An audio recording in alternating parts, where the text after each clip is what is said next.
Of course, I think the primary reason why everyone is talking about Novo Nordisk stock is because it's trading near its 52-week low of $46.90.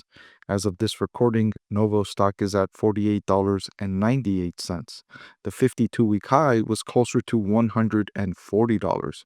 Of course, a lot has happened to send the stock price down to these levels, and I want to discuss those developments in this video. I want to thank the Motley Fool for sponsoring this video.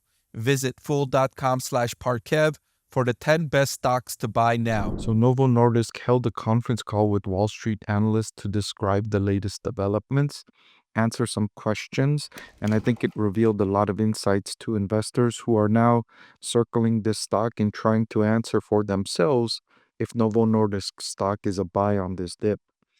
So Novo saying that they expect a positive volume contribution from the changes to the CVS national template, where its drug is now the only GLP-1 medicine covered for obesity as of July 1. Of course, earlier in this conference call, they also talked about how Novo is losing sales to other businesses that are selling compounded versions of its drug that are selling at lower prices and gaining market share. Novo saying that it continues to invest in commercial activities to drive further market penetration of Ozempic. And this will help it against Eli Lilly's version of Ozempic, but it won't help so much against the compounders, which are selling for significantly lower prices. For that, Novo Nordisk is attempting to litigate some of those compounders, which, according to the enforcement agencies in the United States or the regulation agencies in the United States, they shouldn't be allowed to sell those compounded versions anymore, but they're not being litigated. They're not being physically enforcing those policies. And so compounders have still been able to sell those drugs. And if they're able to be successful in the litigation in courts to stop those compounders from selling those, then Novo will benefit. Of course, Eli Lilly will also benefit from the removal of those compounders in the marketplace. And the opportunity is huge. The company saying there's around 1 billion people living with obesity globally, and only a few million are on treatments. With roughly 1 billion people living with obesity, and only a few million are on treatments. So they've only penetrated a very small fraction of this total addressable market opportunity. And I think there's lots of room to grow here as well. If the company can remove those compounders, they will gain more market share. Also, if they're able to increase the manufacturing capacity and maybe compete with these compounders and offer better prices, that may also close the gap between themselves and the compounders. If they also lower prices, if they also find a way to effectively lower prices while protecting their own profit margins, it might also give regulators more cause to remove compounders, right? Because regulators are kind of debating this situation where it's not popular for them to go after and remove these compounders because they're offering these treatments at such lower prices. It's popular with consumers. So if they go after and remove those, then consumers will be forced to pay these higher prices for the branded drugs versus the compounded versions. And so consumers are not really pushing for and actually asking to keep access to these compounded versions.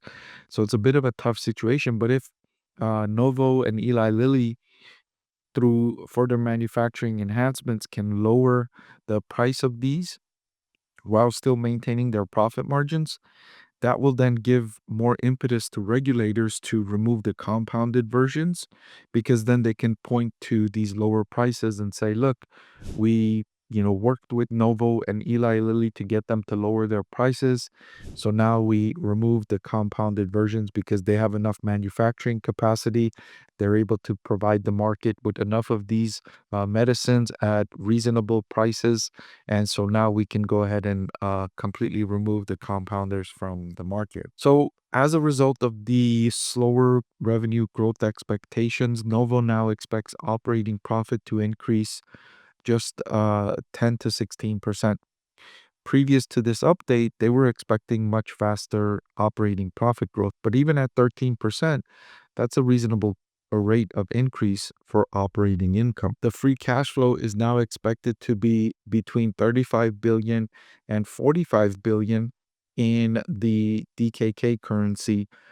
Converted to US dollars, this currency is expected to be $5.8 billion in free cash flow in 2025. And I updated this new free cash flow, the lower free cash flow estimate, into my valuation spreadsheet. Of course, I calculated, I have a proprietary discounted cash flow valuation framework that I use to value businesses. And so, given this recent update for Novo Nordisk, I updated my framework, my evaluation. I lowered the free cash flow expectations for 2025, 2026, 2027, and 2028 for Novo Nordisk. I lowered these estimates by several billions of dollars. And still, even after lowering those estimates, I find the stock to be undervalued. The intrinsic value per share I calculated dropped. Previously, I had calculated an intrinsic value per share of around $150 for Novo Nordisk. Now I calculate the intrinsic value to be around $127, but the current market price is $49, so the stock still looks significantly undervalued, even with the updates to my estimations to their lower free cash flow going forward. And by the way, this document you're looking at is Novo Nordisk updated transcript where they informed investors about their prospects. This was released on July 29th, and I made this highlighted document available for all my channel members. Go to the membership benefits section of my YouTube channel page and you can see the file with this document. There's also dozens more of highlighted transcripts like this. As I conduct research and I highlight documents like this, I upload these files for my channel members to see. Sometimes I have documents uploaded that I haven't even made a video about.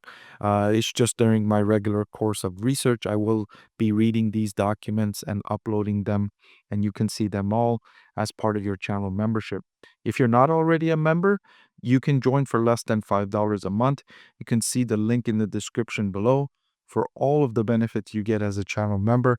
This is just one of those benefits. Hey everyone, so many of you have been asking about my investing strategy, and I'm excited to announce that I've written a book that's available for sale now that describes my 6-step investing framework for evaluating stocks. I've added the link in the description below.